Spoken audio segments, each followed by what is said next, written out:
JDM, I just stylistically, Mm. I know he's got the belt, and obviously I have to get into that position to, ask for a shot at the belt. But stylistically, I feel like I can win that fight. We move back to UFC 319, one of the big winners, of course, on the main card, the one and only Michael Venom Page. Now 2-0 as a middleweight, defeating Jared Cannonier. Dare I say, perhaps his best performance in the UFC to date. I know it's a short run compared to the Bellator run, but certainly in those first two rounds, and certainly the knockdown in the first, perhaps the highlight so far of his UFC run. He's kind enough to join us for a few minutes on this Monday afternoon. There he is, Michael Venom Page. Yeah, fresh off the big victory in Chicago. By the way, did you happen to know that you were so beloved in Chicago? Holy smokes, with the chance, were you surprised by that? Yeah, I have to say I was very surprised. It was obviously a welcome surprise. Even that moment where, because it's such a calming city, such a lovely place, beautiful place. Reminds me of New York, but just like everything feels like a film set. It's just so beautifully designed. And then when I got off the bus for the first time to go and do the press conference, there's a massive crowd of people. And even that, I was just like, wow, this is amazing. And they just started chanting MVP. And I was like, oh, wow, like I'm getting such a cool reception. And then when I walked out on stage again, an amazing reception. So I loved it there. It warmed my heart because, sometimes the UFC fans, they're quick to adopt the quote unquote outsiders, the Bellator guys, whatever.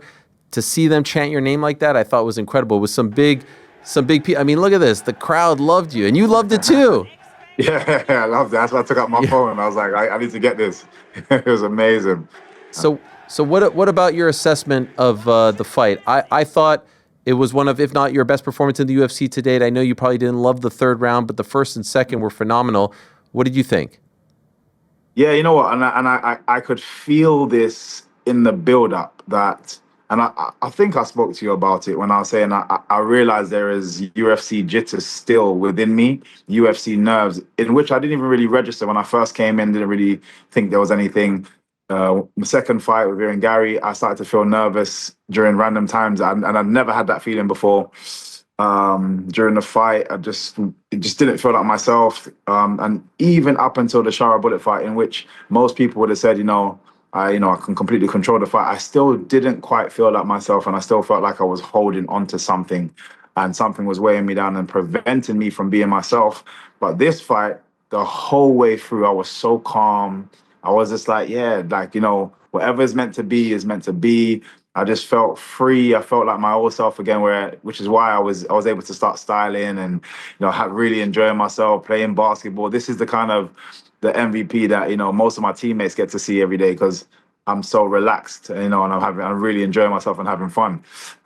So yeah, I felt this is definitely for me emotionally anyway. Felt like the best. So I'm glad. Like you say, other than the third round, I felt great. Yeah, that stuff that you refer to as styling, we hadn't quite seen like the full arsenal in the UFC so far, so it did feel old school. Do you have any, not regrets, but like you dropped them a couple times? Do you wish you would have gone for the kill because you didn't do that? You asked him to come back. In retrospect, you wish you did that. Nah, not at all, not at all. I seriously was enjoying myself. The crowd there made it 10 times easier for me to even be that way. And everyone keeps talking about, oh yeah, you should have gone over and done this and done that. Um, Again, I was in my element. I was enjoying myself. I made a silly mistake and then realized why he's a middleweight when he was on top of me.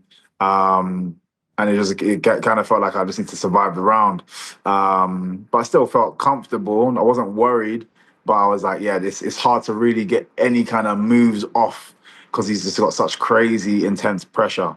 But yeah, I still enjoyed myself. I loved it. I wouldn't change anything. When you're referring to that mistake, what exactly are you talking about? So is my again, I'm very, as everyone's seen, my alignment, my movement, my angles are usually really, really on point. I made the mistake of basically I had something in my head to do, and I just rushed to do it instead of setting up the alignment of it. And I manipulate people. I push and pull them, I turn them and I angle them. And this time I was like, I already felt like I just wanted to start applying pressure straight away. So I wanted to land something big and then start really just pushing forward. And because my angle wasn't right. My leg slightly got knocked on the way in, and then again, he just, as you saw, ended up on top, and it just made it difficult to kind of really do anything.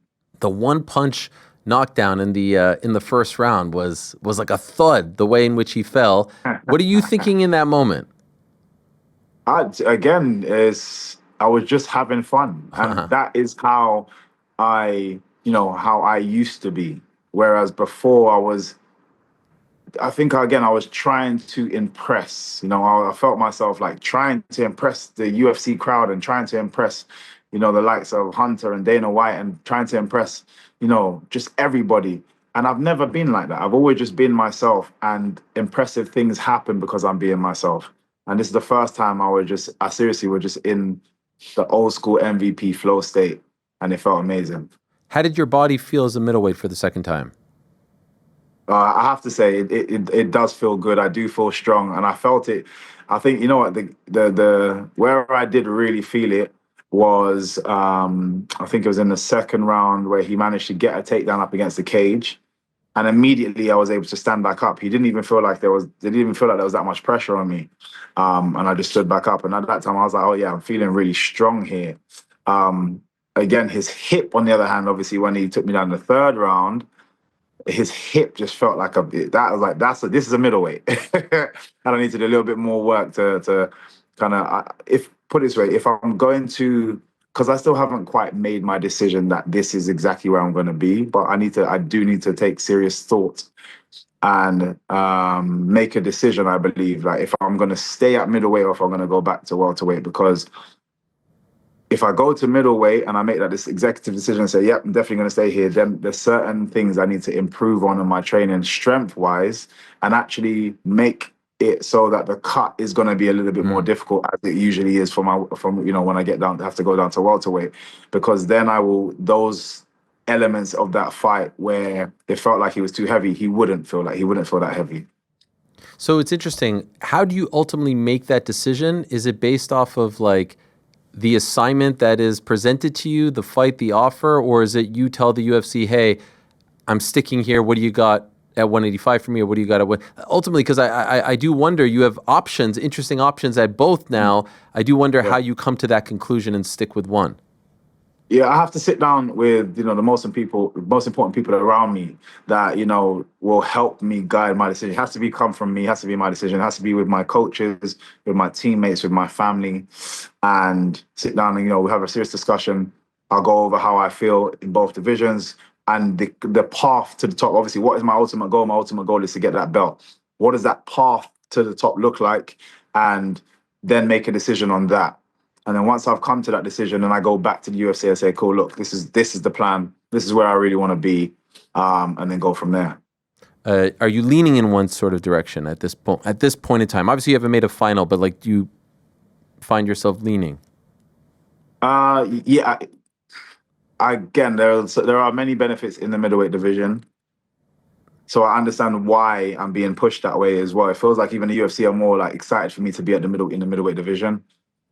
The only thing that's stopping me, I think maybe if I have a couple more fights at welterweight, the couple of fights that I want to have, then I might feel a bit, less excited to want to stay there.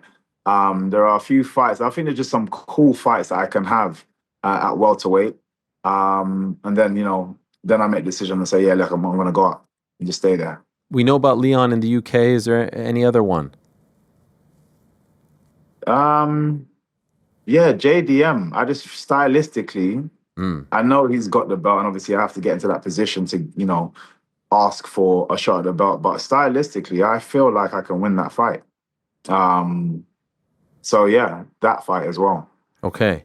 By the way, I've been watching you for years. I never noticed the scar on your stomach. Yeah. When's that from? I've had quite a few people notice it and ask. Stuff happens. Okay. Is this from a while ago?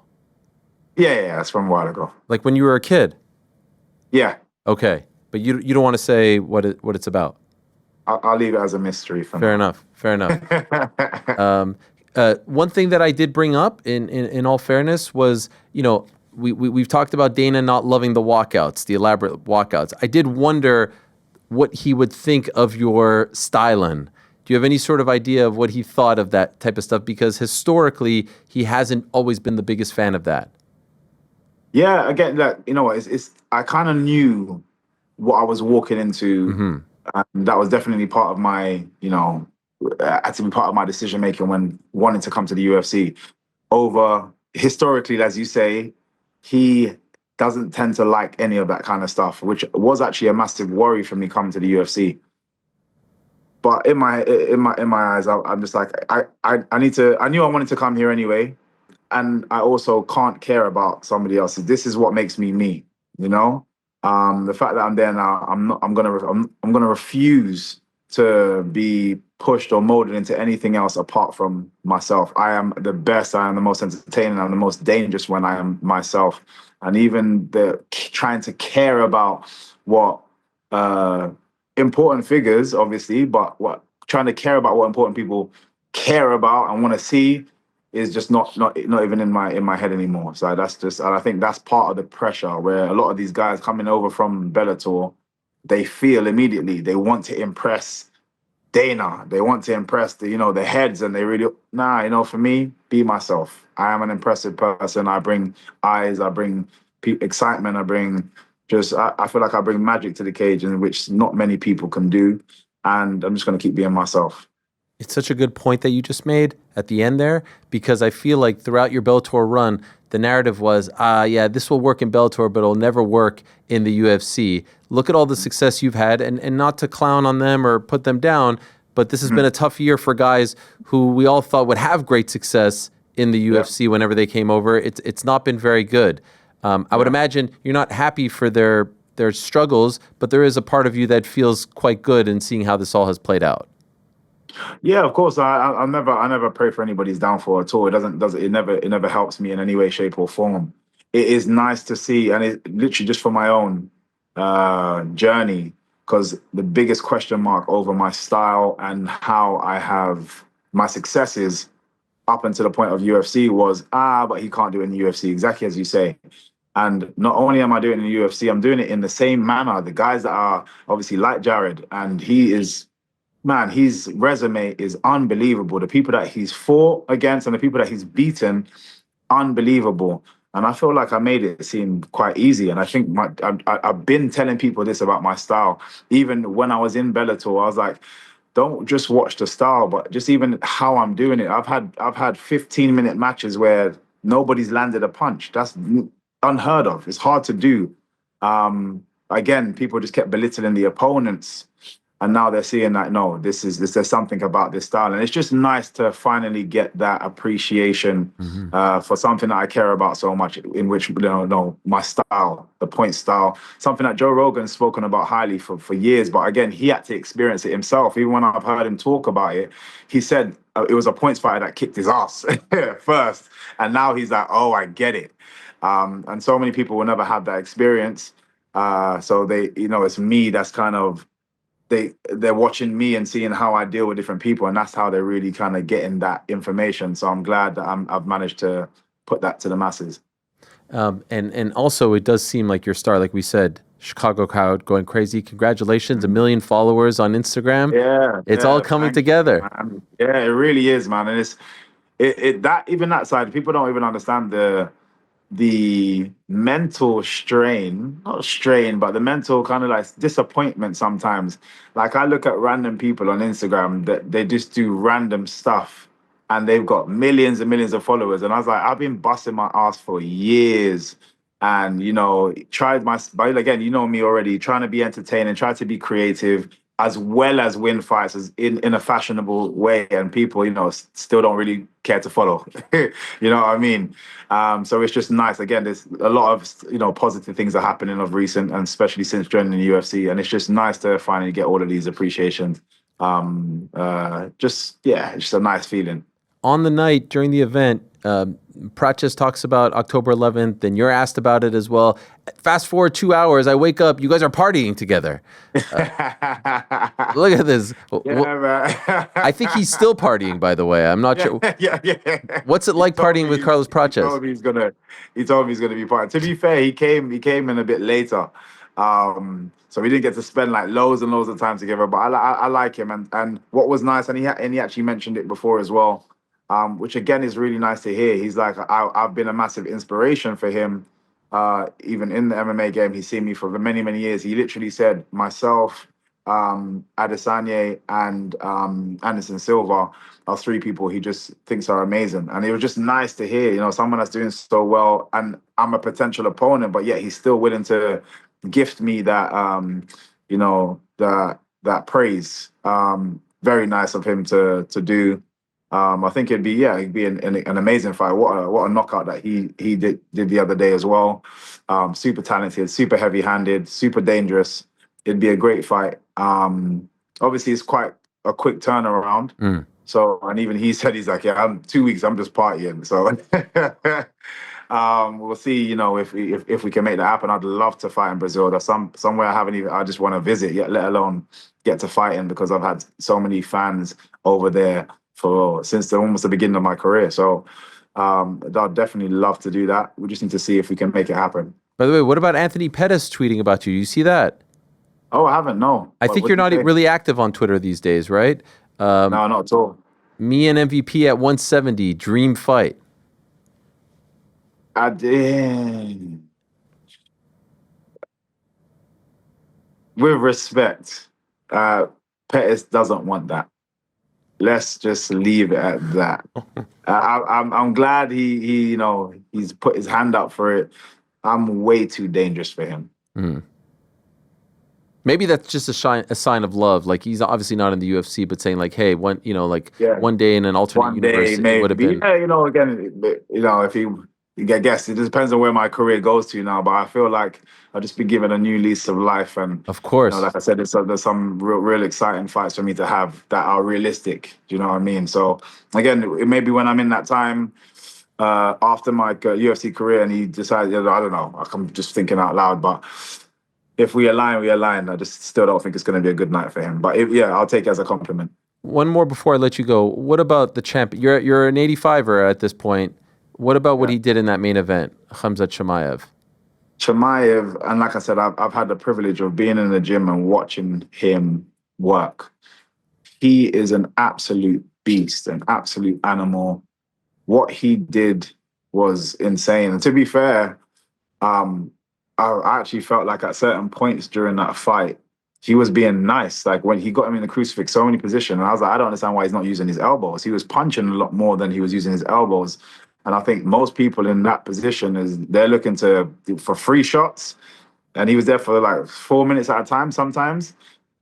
I'm surprised he didn't rain down elbows on him. So it was unbelievable. But yeah, it's a dangerous fight for absolutely anybody. Like, especially, I know I'd have to make a decision to really say I'm going to live at middleweight and do so much work to get to a place where I know I can even defend myself and get back up to where I know. Because in my head, it doesn't matter. You have to walk into that fight knowing that you're going to spend some time on your back.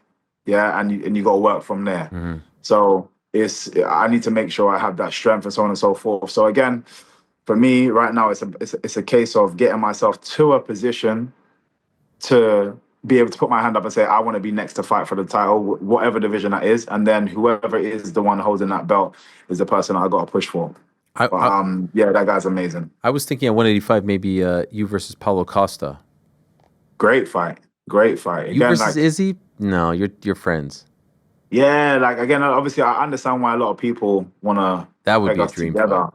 Yeah, it's one of those, I understand it, but again, and I've said it many times, UFC would have to pay us a hell of a lot of money. So if people really want it, they got to make a lot of noise and encourage them to fill our pockets for that one. But other than that, it's not going to happen. I get it. Some things are bigger than the money. Thank you so much for the time. 100%. You're the man. So happy for your success. It's just so great to see you transition over and have the success. And for all the people to finally, it's always so frustrating when guys fight in other organizations and they don't get the same type of love. So to see the crowd chanting on Thursday, I was like, beautiful. Well done. So always appreciate you giving us the time.